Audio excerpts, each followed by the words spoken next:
If you're throwing a dinner party, it's easy enough to look for inspiration online.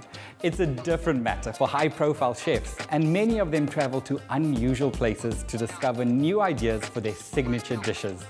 Chef Dion Vengetass is one of them, and today he presents a menu that's inspired by his travels. When it comes to traveling, not all those who wander are lost. I am definitely not lost today. I'm meeting up with Dion Vengetass, and we're about to go to Asia.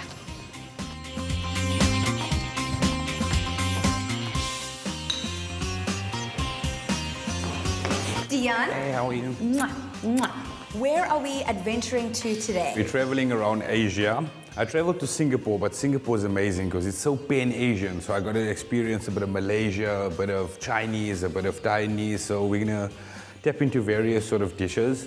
I've got a fish head curry that we're going to make that's sort of Malaysian inspired, and then we got the Hainanese chicken and rice, and then we got a twist on the Taiwanese mango and sticky rice. But I've sort of worked it with a bit of fermented pears and fresh pears. It's phenomenal. I'm excited for that. We'll taste it later on. Where do we begin our adventure? Let's start off with the chicken and rice. We got a bit of spring onion over here. We want to take a bit of ginger whole. You don't really need to peel it at all. You want that exterior flavor as well. I've got about 3 cloves of garlic into your pestle mortar. We just want to lightly smash it.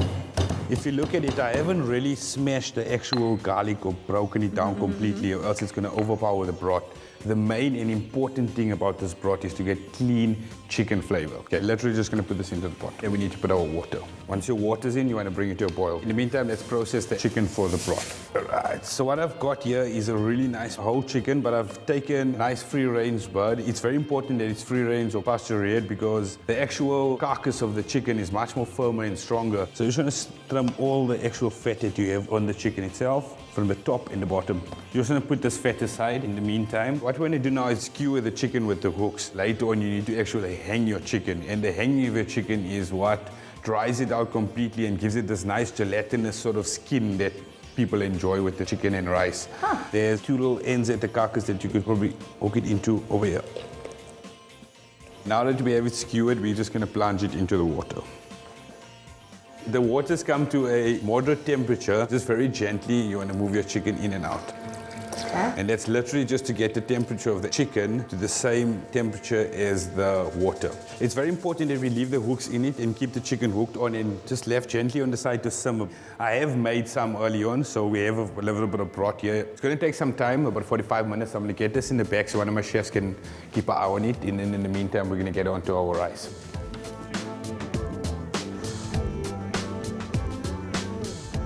Okay, pass the pot over there, please. Just grab some of the chicken fat that we've reserved early on. I'm going to grab some of the oil. You can hear it's rendering already. And then you want to add a bit of flavoring to it. Just a touch of spring onion.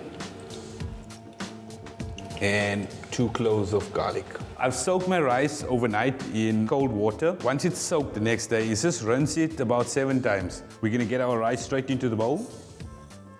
We're going to go and put the broth. A good trick is if you put your palm inside of the actual pot and you pour the water until it just goes over your fingers, that's a good indication of the exact quantity that you need from liquid to rice when cooking it. Next we use celery, and I've used a lot of the leaves and the hearts, the inside pieces that are not that harsh but very subtle as well. This goes literally on top of it. Lastly, that beautiful oil that we made, which is a star that's going to just bring that more umami to this actual chicken and rice. When you get this chicken fat on top of it, coming back from Singapore in my travels, I just fell in love with this dish, and it took me months and months to figure it out because it's so simple, but there's a lot of techniques and steps in between that take it to another level. So let's get this on to boil, and then we can start with our condiments. So we need a pestle mortar for most of them. We're going to start off with the spring onion dip. We basically need to put a bit of ginger and a bit of spring onion that I've lightly sliced. And then that beautiful chicken fat, we need to put that into our pestle mortar. On the side of your pestle mortar, just gently smash it. It's basically the first dip. It's really, really easy to make. That's the one dip. We're going to move over to our ginger, garlic, and chili. Start off with your garlic and slice the chili just to aid in the pestling of it when we start smashing it down.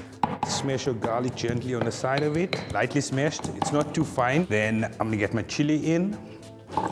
We literally want to smash it until the entire thing turns a light red. Sort of tinge that's coming. I'm going to get our ginger in lastly. Okay, that chicken broth we kept aside earlier on, very importantly for this step. Again, the chicken fat, the broth has been used in so many other aspects as well. And then muddle it all together just to bring those flavors in. And that's our second condiment done. And then the last one's very simple. Whatever flavor's still left in here, you're just going to add to that last dip. Soya sauce, sesame oil. Okay, so that's the last dip, sesame and soya dip. That's the condiments for the chicken and rice, very importantly. Let's move over to rice and see the cooking of that. It's already cooked and we've just got it steaming now. Do you want to do the honors? Yes. Go for it. Okay. Oh my word. At this point, you just want to like sort of ruffle out your celery and then keep that aside. So that's the rice done, chicken and rice ready just to plate up. Let's move over to the fish curry. I'm going to start off with a good helping of canola oil, sesame oil, with a touch of fish sauce in the center. I'm going to bring this to a medium to high heat. If you can pass the spices over there, we have fenugreek, which is meti bhaji, equal quantities of black mustard seeds and yellow mustard seeds. So I've added the lemongrass and lots of curry leaves in the beginning. At this point, you just want to lightly stir it around just to get those curry leaves sizzling. If you can pass the onions. Once your onions start sweating off and you get a little bit of browning on it, you want to turn your heat down to a medium. The spices are starting to stick at the bottom. This is when we want to add our grind spices, which is the masala mix. We want to add our ginger, garlic, and chili. It's equal quantities of the garlic, ginger, and chili. Pick the heat up to a medium-high again. At this point, we can add our parsley. We can add our coconut cream. Then we're going to get some of our chicken stock in. That same umami, marvelous chicken broth that we made earlier on. At this point here, it's on a low simmer. What we want to do is get our fish heads in. That's the cheeks and the heads. If you look at the heads over here, it's very important that the cleaning process, it's got to be like white, white, white. Through the gills, just run it under clean water until every little piece of it is clean. Let's evenly distribute the actual heads and the cheeks in the sauce. And now we want to get a little bit of the first seasoning process of the actual dish, a bit of the salt and the pepper inside. If you can just pass the brinjals and the baby marrow to me, please. We dry the brinjals out just so you can soak up more of the flavor when it's actually cooking in. It becomes a bit spongy. Now pass the baby marrow, please. Just place your baby marrow in because we don't want to mix everything up like a potjie. Now we're literally just going to add a bit of the tamarind paste, just a touch of the tamarind. You can see I added it to the middle, so I'm just using the center to ruffle it up so it can melt in and then it will get distributed over. We just want to get these two babies and squeeze it over the top. So at this point, all we're going to need is a little bit of thyme. And you are not talking about the herb here. No, not the herb. I do not think we have time. This must be eaten now. I guess you could eat it now, but we just want the flavors to come together. So we let it simmer for about 10 minutes on a very low heat, and then it's ready to eat. But at least it's my favorite part of the day now. Dessert! Let's go over to our sticky rice. We're just going to grab our pears. Let's talk about these pears. This looks like a pear in despair. Okay, it is a pear in despair, but it's a pear that has so much flavor in it. What we've done with it is we've salted it lightly, just seasoned with a little bit of salt, rubbed it with a bit of moisture on. I put it into my dehydrator. 7 days later, you have this beautiful dried fermented pear. I found the combination of the fresh pear and the sticky pear works phenomenal together.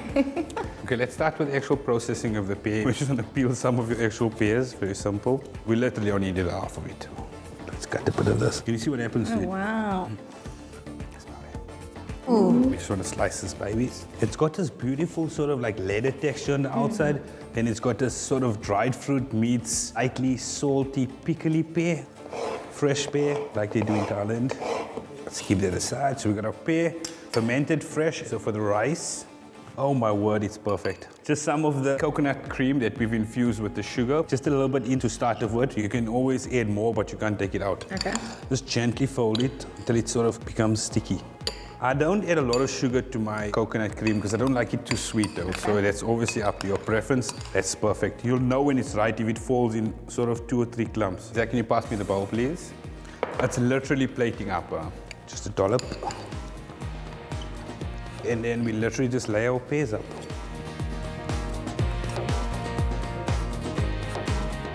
That's our sticky rice. Let's go plate up that fish curry. Shall we? Awesome stuff. This is like the best part of the curry. And most of the time, it's not even you eating it because you're dishing it out for others. I think it's always better the day afterwards. Oh, definitely, yeah. Wow. So that's a fish curry, and then we have our chicken and rice, the condiments and some of the broth we serve it with, and then our sticky rice with the curveball and the pear and fermented pear. Wow. I have no words. I am so happy. Oh my word. Eating is my favorite part of traveling, and Dion has made my day. Very welcome, love.